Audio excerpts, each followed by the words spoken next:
J'espère en tout cas que vous portez bien. Aujourd'hui, je vais encore, oui encore, parce qu'il y a une vidéo dans laquelle j'ai fait un petit chat make-up où je me maquillais les yeux et voilà, je vais vous raconter une histoire vraie. Aujourd'hui, ça sera la même chose. Je vais me maquiller les yeux et je vais vous raconter une histoire vraie. Voilà, j'espère en tout cas que ce concept vous plaît. Sans plus tarder, on passe dans le vif du sujet. Et je vais prendre déjà de quoi me maquiller. J'espère en tout cas que vous vous portez bien. Moi, ça va. J'ai sommeil parce que mon fils s'est réveillé tôt ce matin. Et là, mes yeux sont vraiment fatigués. Donc là, je finis de me maquiller et je vais me reposer parce que lui, il est en train de se reposer. Donc moi aussi, je vais aller me reposer. Et bref, on va se maquiller et je vais vous raconter l'histoire. Alors, c'est un couple. Monsieur et madame travaillent. Ils se rencontrent. C'est quoi cette histoire qui commence comme ça? Je reprends. Voilà. C'est un couple, monsieur et madame travaillent, voilà. Ils vivent ensemble, ils sont pas mariés. Ils vivent ensemble, tout va bien. Ils ont deux enfants, tout va très très bien. En tout cas, tout va très bien.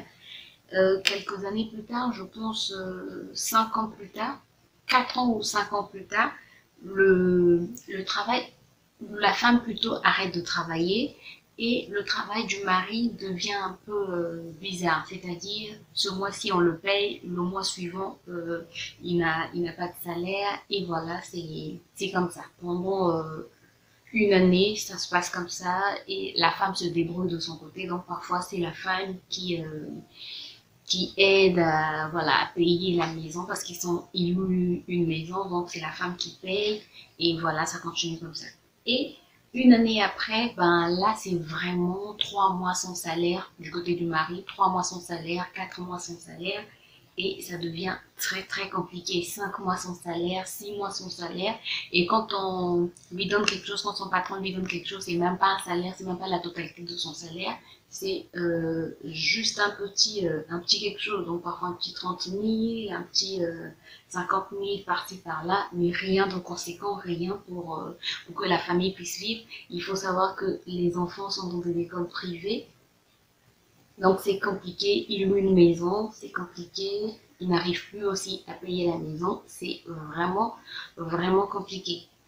Et la femme, heureusement qu'elle se débrouille, donc c'est la femme qui commence à tout prendre en charge. Donc elle commence à s'occuper, ben, pas du loyer, mais s'occupe quand même du manger, de l'école des enfants, voilà. Mais ça devient très très compliqué. Il continue à survivre comme ça, 2 ans passent, et la femme un jour se dit, là, je ne sais plus quoi faire. Je ne sais plus quoi faire. Le mari cherche aussi ailleurs, ça ne marche pas, il ne trouve pas. Finalement, il arrête là où il travaillait, là où il ne recevait plus de salaire, il arrête et il commence à chercher ailleurs, mais il ne trouve pas. Il cherche, il cherche, il cherche, il ne trouve pas. La femme lui dit, la solution, bah, c'est qu'on libère la maison parce qu'on n'arrive plus à payer la maison, qu'on libère la maison et qu'on trouve une autre solution, qu'on ait plus au moins le loyer à payer. Donc, c'est ce qu'ils font et ils vont vivre chez, chez la belle famille, chez la famille de la femme. Mais la femme est arrivée à bout. À bout de cette situation, elle a tellement souffert pendant 2 ans, elle s'est donné corps et âme que, ben, elle se dit, est-ce que je dois continuer? Est-ce que je dois continuer à prendre soin de cet homme alors que nous ne sommes pas mariés, on vit juste en concubinage?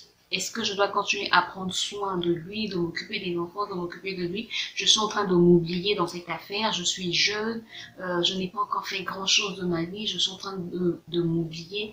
Est-ce que c'est normal ce que je suis en train de faire? Donc, elle se pose la question, elle ne sait plus quoi faire. Quoi faire maintenant? Est-ce que je continue à prendre soin de cet homme ou ben, j'arrête tout? Mais si j'arrête, qu'est-ce que les gens ne vont pas dire? Les gens vont dire c'est parce qu'il n'a plus rien. Voilà pourquoi la femme l'a laissé tomber. Alors que les gens ne savent pas que depuis un moment, ben, c'est la femme qui prend soin de tout. Et il faut savoir aussi que même quand il travaillait, ben, quand la femme travaillait aussi, la femme ne demandait pas grand-chose. C'est-à-dire, il suffisait que le monsieur puisse payer le loyer. Pour le reste, la femme se débrouillait. Vraiment, la femme se débrouille tout. Elle a toujours, elle s'est toujours débrouillée. Elle n'a jamais compté sur le salaire de son mari. Mais là, quand même, ça devient très compliqué, surtout qu'ils doivent se marier normalement. Et on sait, bon, si vous ne le savez pas, les dots en Afrique coûtent excessivement cher, mais excessivement cher.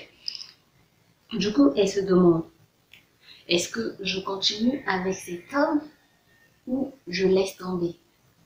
Donc, la femme aujourd'hui se pose des questions, elle ne sait plus quoi faire. Est-ce qu'elle doit continuer à résister, elle doit continuer à assumer la charge de deux personnes, c'est-à-dire la charge de l'homme et de la femme dans le foyer. Elle doit continuer à occuper ces deux fonctions-là ou elle doit carrément baisser les bras parce qu'elle n'en peut plus. Elle aussi, elle ne travaille pas, mais elle se débrouille. Sauf que son mari aujourd'hui est maintenant sans emploi, ça fait 2 ans qu'il est sans emploi et qui ne rapporte rien à la maison, qu'il cherche mais ne trouve pas. Ça fait 2 ans qu'il cherche et il ne trouve pas.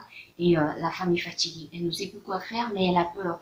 Peur de laisser tomber. Elle se dit, qu'est-ce que les gens ne vont pas dire? Est-ce que les gens ne vont pas dire que parce qu'il n'a plus rien, voilà pourquoi elle a laissé tomber? Bref, elle est entre le marteau et l'enclume, elle ne sait plus quoi faire. Sincèrement, dans ce genre de situation, parfois je me dis, c'est difficile de conseiller, c'est difficile de dire quelque chose parce que tu n'étais pas là dès le début. Et c'est très délicat. Tu ne peux pas dire à la femme, fais tes bagages et va-t'en. Je ne peux pas, je pense que c'est à elle-même de prendre cette décision. N'hésitez pas à me dire en commentaire ce que vous en pensez, mais c'est quand même très délicat. Et je pense aussi que là, pour les Africains, ils vont comprendre ce que je veux dire, que là, il y a un problème aussi spirituel du côté du monsieur. Parce que pendant 2 ans, chercher un emploi et ne pas en trouver, tout en sachant qu'en Afrique, l'homme est considéré comme le chef de la famille, bon, en Europe aussi, mais bon, c'est surtout en Afrique que ça se voit. Voilà, l'homme est considéré comme le chef de la famille et c'est lui qui doit sortir pour chercher, même si la femme peut apporter, mais c'est à l'homme qu'incombe cette responsabilité de sortir chercher et d'apporter pour prendre soin de la famille, pour prendre soin des enfants, pour prendre soin de la maison et la femme va juste aider. Et là, en fait, la femme occupe maintenant la fonction de l'homme, elle occupe maintenant le rôle de l'homme. Je pense que quand ça, quand ça dure une éternité, 2 ans pour moi c'est déjà une éternité, quand ça dure une éternité, inconsciemment il y aura même un manque de respect de la femme vis-à-vis de l'homme. Au début on peut se dire ok ça va aller, ça va aller, ça va aller. 1 an c'est déjà beaucoup, 2 ans, même je félicite cette femme, 2 ans c'est déjà énorme. Et inconsciemment il y aura un manque de respect, tu te dis à quoi me sert cet homme? À quoi sert cet homme? Est-ce que je peux encore l'appeler mari? Est-ce que je peux encore l'appeler... Bref, c'est compliqué. C'est vraiment compliqué. C'est très délicat. Et à ce niveau, je pense que c'est seulement la femme... Un avion passe. Et à ce niveau, je pense que c'est seulement la femme qui est à même de prendre la décision qu'il faut. C'est-à-dire si elle doit continuer à prendre soin de son mari, même s'il n'a pas de boulot, ou encore dire je laisse tomber, voilà, j'ai assez donné, je suis fatiguée, de toutes les manières nous ne sommes pas mariés, donc je peux laisser tomber et voilà, je prends mes clics et mes claques et je suis partie. Voilà, n'hésitez pas à me dire en commentaire vous, ce que vous en pensez, qu'est-ce que vous pensez de cette situation, est-ce que cette femme doit continuer à s'occuper de son mari, même si là ils vont sur les 3 ans et demi pratiquement, que le mari n'a pas d'emploi et que la femme subvient aux besoins de la famille, est-ce que c'est normal? Est-ce que cette femme doit continuer à le faire? Est-ce qu'il n'y a pas un risque que quand cet homme aura retrouvé un emploi stable, un emploi bien, qu'il dise qu'il ne veut que de cette femme-là, parce qu'on a vu beaucoup de couples aussi dans ce genre de situation, et quand le mari a eu un emploi, il dit c'est plus la femme de ma catégorie. Oui, oui, en Afrique ici, c'est fréquent. C'est plus la femme de ma catégorie, c'est plus la femme de mon rang, je vais aller chercher une femme de mon rang. Est-ce que il y a aussi cette crainte-là. N'hésitez pas à dire ce que vous en pensez. Quel conseil vous donneriez à cette dame? Quel conseil vous donneriez à ce couple?